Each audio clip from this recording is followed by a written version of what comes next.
Pokemon Let's Go Pikachu and Pokemon Let's Go Eevee are both coming out on November 16th, and we can't be more pumped. Sure, it may seem like a dumbed-down rehash of Pokemon Red, Blue, and Yellow on the surface, but there's much more to these games than that. There are so many awesome things in the game that we just have to share with you. But before we get into everything that Pokemon Let's Go absolutely nailed, subscribe to CBR and ring that bell to join our notification squad so you never miss any of our Pokemon videos. Generation 1.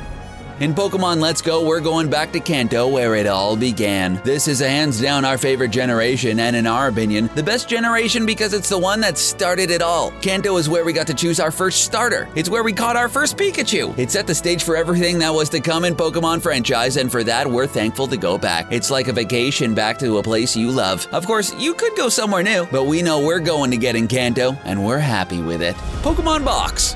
GamerSpray uploaded 30 minutes of Pokemon Let's Go Pikachu gameplay from E3, and it really hyped us up and made us notice plenty of new features in Pokemon Let's Go. One of the staples of Pokemon is the PC storage system. If your party is full, your Pokemon will be sent to the PC where they could be withdrawn, and a different Pokemon could be deposited to take their place. You could find these PCs at any Pokemon Center around Kanto. But in Pokemon Let's Go, you now have the Pokemon Box, which is pretty much a PC that you can carry around with you wherever you go. Yeah, that's right. You can access it to withdraw and deposit anytime, any place. Talk about convenience. Experience Share. The Experience Share used to be the item everyone wanted to get their hands on because it just makes earning XP and EV training so much easier. That all changed from Generation 6 onward, where the Experience Share became a key item that affects the whole party and not just one Pokemon. The same type of Experience Share will be in Pokemon Let's Go, where you'll most likely have the ability to turn it on and off. It'll share all the EVs among your party, but those who aren't in the battle will only receive 50% of the XP. Still, it's super useful.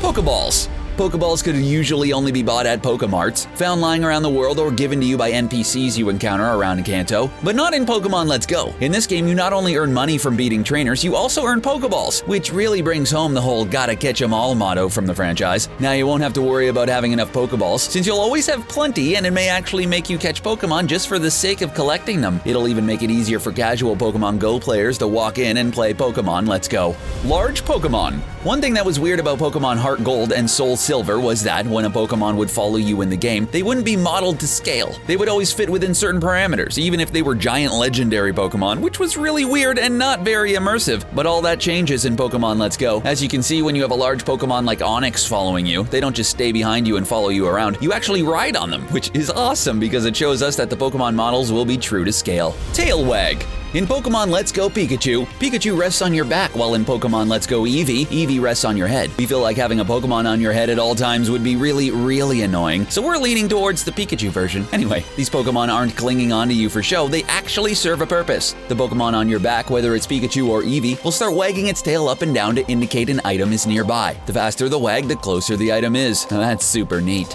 Side quests. In the 30-minute gameplay at E3, we noticed a little side quest. Well, more of a side activity where you had to babysit a stranger's Slowpoke in Pewter City. Now, this is the easiest job in the world because it's called a Slowpoke for a reason. It doesn't move at all, and it's hilarious because your character is just eyeballing it, making sure it doesn't leave their sight. Yeah, it's not going anywhere. We're sure there's going to be other side quests and side activities you could do, and seeing as none of these were in the original games, we think it'll help keep things fresh and interesting.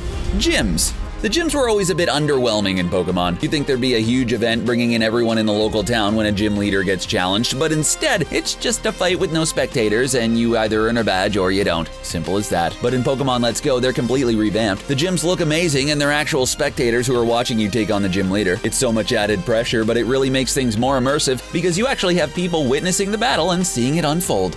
Candy. No, we're not talking about rare candy. The candies in Pokemon Let's Go are more like those supplements which raise a Pokemon's stats by a bit and give them EVs such as calcium, iron, and many more. How do you get these candies? Well, it's actually really simple. Catching Pokemon and transferring them to Professor Oak will give you candies in return, which could be used to strengthen specific stats of the Pokemon in your party. It encourages you to catch as many Pokemon as possible, so you can get as many candies as you can and improve your Pokemon quickly. Mew.